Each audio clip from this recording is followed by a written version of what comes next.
This is one of my first memory on how I became obsessed and fascinated with punishments and discipline in general.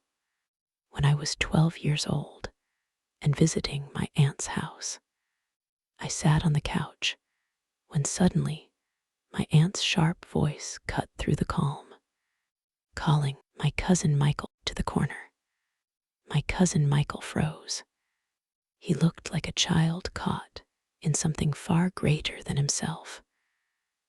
Without argument, he trudged toward the far wall. I watched as my aunt pointed firmly to the corner. "Hands at your sides. No turning around," she said. Michael obeyed, cheeks pink, his back stiff as he pressed himself toward the wall.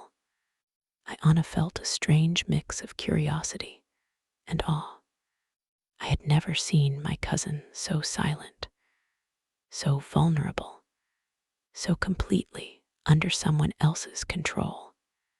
My aunt returned to her chair, picking up a magazine as if nothing unusual was happening. The ordinary domestic scene contrasted sharply with Michael's humiliation. I found my eyes drawn again and again to his rigid stance, the red tips of his ears betraying his embarrassment. Something stirred in me, part wonder, part fascination. I wondered what it must feel like to stand there, powerless and exposed, while others looked on. The authority my aunt carried in her voice, the way Michael obeyed without protest, the quiet intensity of the punishment, all left an impression I couldn't explain. Later, when Michael was finally released and ran outside without a word, I stayed behind in the living room. I brushed my fingers against the cool wallpaper of the same corner where he had stood.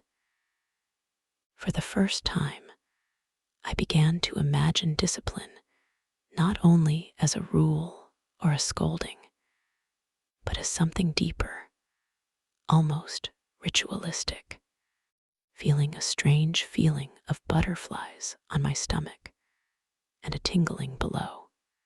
That summer afternoon became a turning point. From then on, whenever I heard stories of punishment, whether at school, in books, or whispered between friends, I felt a spark of interest and the same tingling below. I didn't fully understand it yet, but I carried that memory with me. The sight of my cousin in the corner, aunt's unshakable authority, and the quiet intensity of the moment. It was the beginning of a lifelong curiosity about punishment, discipline, and the hidden emotions tied to them.